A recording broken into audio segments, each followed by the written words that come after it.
1915년 11월 일본 최북단 홋카이도 산케베스 마을 근처 숲에는 거대한 불곰이 살았습니다. 이 불곰은 가끔 옥수수를 먹으러 마을로 내려왔기 때문에 사람들에겐 골칫덩어리였습니다. 참다 못한 마을 사람들은 곰이 옥수수를 먹을 때 총을 쏴서 잡으려 했지만 곰은 상처를 입은 채 재빨리 숲으로 도망치고 맙니다. 이때 이 불곰은 인간을 향한 증오심을 가지게 된 걸까요? 1915년 12월 곰이 다시 마을로 내려왔습니다. 소리 없이 농가로 들어가선 6살 남자아이를 죽이고 아이와 함께 있던 엄마를 끌고 숲속으로 사라졌죠.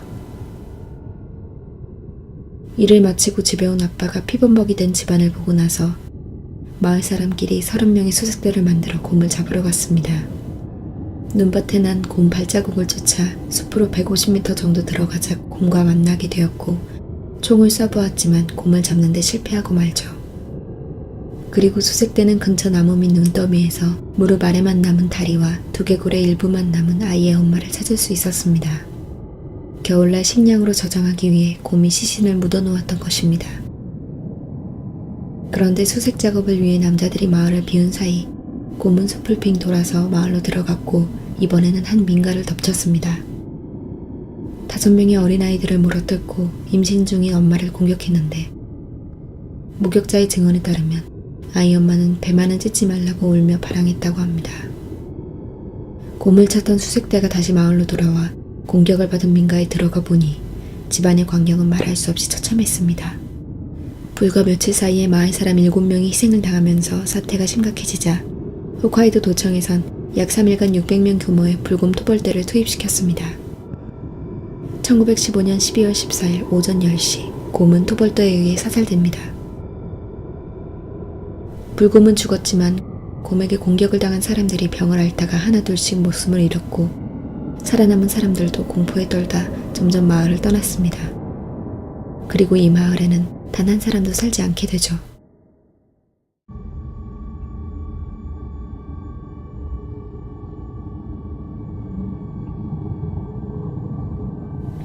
(1898년) 케냐 차보강의 철도다리 건설 현장.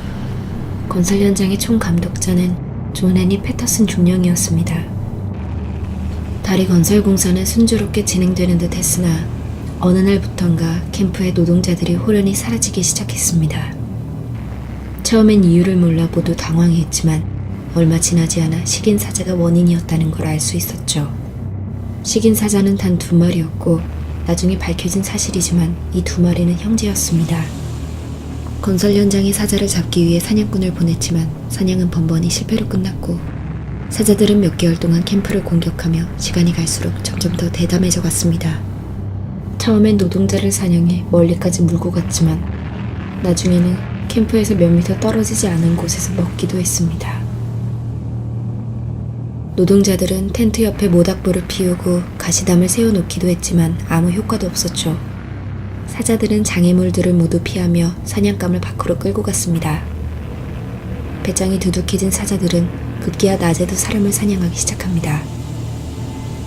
사람들은 무시무시한 크기의 2 사자를 악마라고 여겼고 사망자가 100명을 넘어서자 노동자들은 너나 할 것 없이 건설 현장을 떠나기 시작했습니다.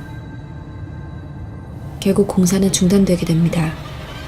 이런 상황에서 총감독자 패터슨 중령은 총을 들고 괴물을 잡기로 결심하죠. 패터슨은 식인 사자의 빙고를 찾아 그 속에 사자가 먹어치운 많은 유골들을 발견했습니다. 140명의 노동자가 희생을 당했는데 사자가 먹은 시신은 절반도 되지 않았다고 합니다. 패터슨 중령은 이 사자들이 단순한 배고픔보다는 쾌락을 위해 사냥을 하는 살인귀라고 생각했다고 합니다. 12월 9일 패터슨은 사자 2마리 중 1마리를 찾아 목숨을 건 사투 끝에 사살에 성공하고 그로부터 20일 후 2번째 사자도 죽이게 됩니다.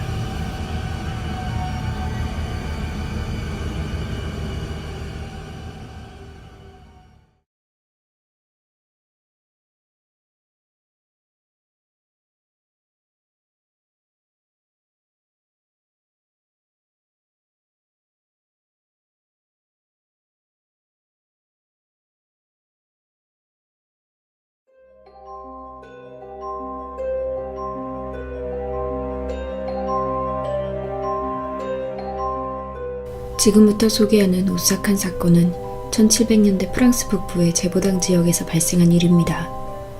1764년 6월 30일 한 소녀가 미확인 생물체에게 무참히 죽임을 당하게 되었고, 한 달 뒤 2명의 아이가 갈기갈기 찢겨 목숨을 잃고, 그로부터 한 달 동안 5명의 어린 생명이 희생을 당했죠. 이 생물체는 계속해서 마을에 나타나 인간에게 위협을 가하기 시작했습니다.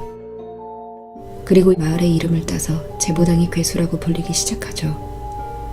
피해 규모가 점점 확대되자 프랑스 왕실의 루이 15세는 대규모의 기병대와 사냥꾼을 파견했습니다. 하지만 괴수를 잡는 것은 좀처럼 쉽지 않았죠. 그리고 그해 10월, 사냥꾼 2명이 숲의 입구에서 괴수와 맞닥뜨려 총을 쏘는데 성공하지만 바닥에 쓰러진 괴수는 곧바로 다시 일어나 숲으로 도망쳤다고 합니다. 이때 일이 괴수를 더욱 화나게 한 걸까요? 괴수는 이전보다 더 잔혹하게 인간을 공격해왔습니다. 허기도 지지 않은 상태에서 인간들을 무차별적으로 공격해 1년 동안 134명이 습격을 당했고, 그중 55명이 목숨을 잃었습니다. 희생자의 대부분은 아이와 여성들이었는데, 이 괴수는 근처의 가축에는 손도 대지 않고 오로지 인간만 공격했다고 합니다. 그런데 한 가지 특이한 것은 이 제보당의 괴수를 제대로 묘사하는 사람이 없었다는 것입니다. 개와 늑대가 섞인 늑대개라고 말하는 사람도 있었던 반면 표범을 보았다는 사람도 있었으니까요. 그렇게 이 정체불명의 괴수는 3년 동안 루이 15세의 군대를 피해 다녔는데, 괴수의 행동이 너무나 영리했기 때문에 사람들 사이에선 늑대인간이란 소문까지 돌게 됩니다. 그러던 중 사냥꾼들은 이 괴수가 대형 늑대라는 결론을 내리고 왕실에선 지역의 모든 늑대를 죽이라는 명령을 내립니다. 살인귀 늑대를 구별할 방법은 없었기 때문에 몇천 마리나 되는 지역의 모든 늑대를 죽이라고 지시한 것이죠. 그렇게 불과 몇 개월 동안 수천 마리의 늑대가 죽어갔지만 제보당의 괴수는 발견되지 않았습니다. 1767년 6월 19일 장 샤스텔이라는 사냥꾼이 동료와 함께 휴식을 취하다 나무숲에서 튀어나온 대형 늑대를 쏘게 되었는데, 늑대의 배를 가르자 뱃속에는 전날 먹은 소녀의 시신이 들어있었습니다. 우연하게 제보당의 괴수를 잡게 된 것이었죠. 제보당이 괴수라 불린 이 늑대는 210명의 사람을 공격해 113명을 죽였다고 전해집니다.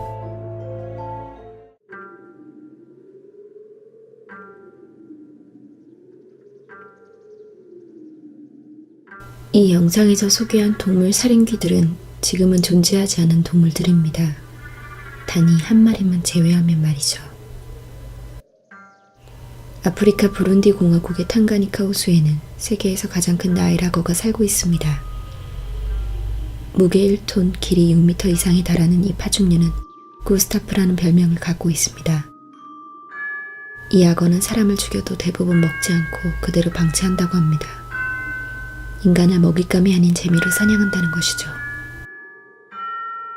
구스타프는 2014년에 70살이 되었습니다. 지금까지 몇십 년 동안 진행된 구스타프 사냥 작전도 모두 실패로 끝이 났죠. 이 살인귀를 잡기 위해 수많은 무기를 사용한 덕분에 구스타프는 다른 악어와 금방 구분할 수 있다고 합니다. 구스타프의 몸에 수많은 총알 자국이 나있기 때문이라고 하죠. 지금까지 구스타프를 잡았다는 보고가 여러 번 있었고 사진까지 공개됐지만 모두 다른 악어인 것으로 밝혀졌습니다. 2008년 내셔널 지오그래픽 촬영팀이 구스타프를 발견했기 때문입니다. 식인악어 구스타프는 아직까지 살아있습니다. 아프리카의 호수에선 수영할 때 목숨을 걸어야 할지도 모릅니다.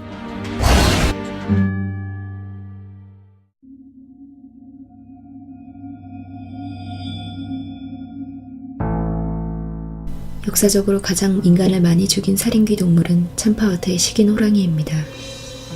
1900년대 초 네팔에선 많은 사람들이 이 호랑이에게 목숨을 잃었습니다. 희생자가 계속 늘어나 200명을 넘자 네팔 정부는 군대를 파견했습니다. 호랑이는 군대의 공격을 피해 인도로 도망갔고 인도 참파와트란 곳에서 다시 모습을 드러냈습니다. 점점 기세를 떨치던 호랑이는 이윽고 마을 전체를 당당하게 돌아다니며 집 안으로 들어가 사람을 잡아먹기도 했죠. 희생자가 400명이 넘어서자 가만히 있을 수만은 없었던 인도 정부는 마지막 희망인 전설의 사냥꾼 짐 코벳에게 호랑이 퇴치를 부탁하기로 합니다. 짐 코벳은 9살 때 엽총으로 표범을 잡아 명성을 얻기 시작한 당대 최고의 식인맹수 사냥꾼이었습니다. 식인맹수 추적술에 능했던 그는 참파하트에 도착한 지 얼마 안 돼 곧바로 호랑이를 찾아냈습니다. 호랑이가 16살 소녀를 잡아먹고 있는 것을 보고 바로 총으로 사살했죠. 그 후 참파하트의 지방 영주들은 감사의 표시라며 짐 코벳에게 상금을 건넸지만 그는 피해자 가족을 위해 쓰라며 거절했다고 합니다. 오늘날 짐 코벳은 인도에서 성인으로 대우받고 있습니다. 참파와트의 식인 호랑이는 총 436명의 사람을 죽였다고 합니다. 만약 그때 짐 코벳이 호랑이를 죽이지 않았다면 얼마나 많은 희생자가 더 생겨났을까요?